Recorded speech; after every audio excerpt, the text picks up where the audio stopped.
பிரியமானவர்களே, இயேசுவின் நாமத்தினால் உங்களை வாழ்த்துகிறேன். 2 தீமோத்தேயு 4வது அதிகாரம் 5வது வசனம், நீயோ எல்லாவற்றிலும் மனத்தெளிவுள்ளவனாயிரு, தீங்கனுபவி, சுவிசேஷனுடைய வேலை செய், உன் ஊழியத்தை நிறைவேற்று.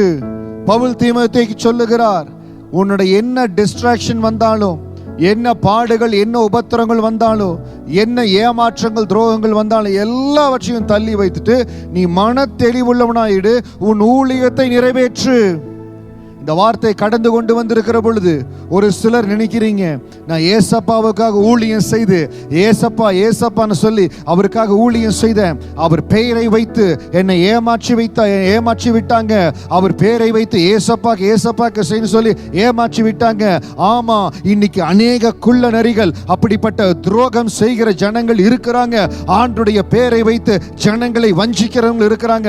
ஆனால் அப்படிப்பட்ட ஜனங்களுடைய காரியத்தை பார்த்து நீங்க மனசு சோர்ந்து போகாதபடி கர்த்தர் உங்களை வைத்திருக்கிற ஊழியத்தை நிறைவேற்றும்படியா உங்களை ஆயத்தப்படுத்திக் கொள்ளுங்க.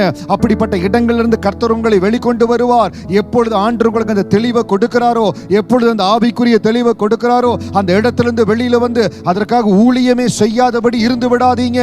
அநேக இடத்துல அப்படி வஞ்சிக்கிற ஆவிகள் இருக்கிறது. அதை கண்டுபிடித்து அந்த இடத்திலிருந்து நீங்க விலகி ஏசப்பாக்கு இருக்கணும். தீமோத்தேயுக்கு அப்படிப்பட்ட சூழ்நிலைகள் வரலாம், போராட்டங்கள் வரலாம். அதனால பவுல் சொல்லுகிறார், நீ மன தெளிவுள்ளவனாயிரு. நம்ம ரட்சித்தது ஏசப்பா, நமக்காக சிலுவையில் ஆண்டவர் ரத்தம் சிந்தி இருக்கிறார். எந்த ஒரு மனுஷனும் ரத்தம் சிந்தல.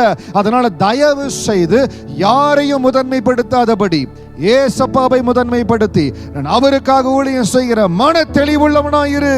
இந்த மன தெளிவு அநேக தேவ பிள்ளைகளிடத்தில் இருப்பதில்லை. அந்த மன தெளிவு இல்லாததுனால தான் மிகவும் குழம்பி போய் யாரோ ஒரு சிலர் செய்கிற அந்த வஞ்சகத்தன்மையினால, வஞ்சக ஆவிகளுடைய செயல்னால ஊழியத்தை செய்ய முடியாதபடி அநேகர் பின்தங்கி போறாங்க. தயவு செய்து கர்த்தருடைய ஊழியத்தை நிறைவேற்ற எந்த ஒரு தடையும், எந்த ஒரு வஞ்சக ஆவிகளுடைய தடையில இருந்து அதற்குள்ள நீங்க அகப்பட்டு கொள்ளாதீங்க. மன தெளிவுள்ளவர்களாக இருந்து, ஒருவேளை தீங்கு அனுபவிச்சிட்டீங்க, பரவாயில்ல. ஏசப்பா நாமத்துக்காக தீங்கு அனுபவிச்சிருக்கிறீங்க. அவருடைய நாமத்தை சொல்லி அவங்களை யாராவது ஏமாத்தி இருக்காங்களா? அதற்கு அவர்கள் ஆண்டவரிடத்துல பதில் சொல்லணும். நீங்க ஆண்டவருடைய நாமத்துக்காக செய்த ஒவ்வொரு காரியத்திற்கும் பரலோகத்தில் உங்களுக்கு பலன் இருக்கிறது. ஏசப்பா பிரியமா இருக்கிறார்.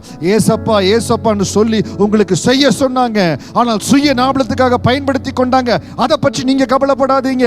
நான் ஏசப்பா கரத்துல கொடுத்திருக்கிறேன். அவருடைய நாமத்துக்காக செய்த அப்பாவுக்காக செய்வேன். உங்க ஊழியத்தை நிறைவேற்றும்படியா இந்த வார்த்தையை கேட்டுக்கொண்டிருக்கிற அருமையான மகனே, மகளே, எந்த ஒரு காரியத்தை கொண்டு உங்க ஊழியத்துல கர்த்தர் உங்கள் மேல வைத்த அழைப்புல, கர்த்தர் உங்களுக்கு என்று வைத்திருக்கிற ஊழிய பாதையில தயவு செய்து சோர்ந்து போயிடாதீங்க. உங்களை அழைத்த அழைப்பு வித்தியாசம். உங்கள் மேல இருக்கிற அழைப்பு விசேஷமான அழைப்பு. உங்கள் ஊழியத்தை நீங்க நிறைவேற்றணும். பவுல் தீமோத்தேயுக்கு சொன்னது போல பரிசுத்த ஆவியானவர் உங்களை உற்சாகப்படுத்துகிறார். உங்க ஊழியத்தை நிறைவேற்றும்படியா நீங்க ஆயத்தப்படுங்க. கர்த்தருடைய ஆவியானவர் உங்களோடு கூட இருக்கிறார். மன தெளிவுள்ளவனாய், மன தெளிவுள்ள மகளாய் இருந்து கர்த்தருடைய ஊழியத்தை நிறைவேற்றுங்க. கர்த்தருடைய ஆவியானவர் உங்களோடு கூட இருக்கிறார். அந்த சேனைகளின் தேவன் உங்களோடு கூட கடந்து வருகிறார். தைரியமா கடந்து போங்க. ஊழியத்துல பெரிய வாசல்களை, பெரிய திட்டத்தை கர்த்தர் உங்களுக்கு ஆயத்தப்படுத்தி இருக்கார். God's mighty hand is with you. உங்களை அற்புதமா நடத்துவார். God bless you.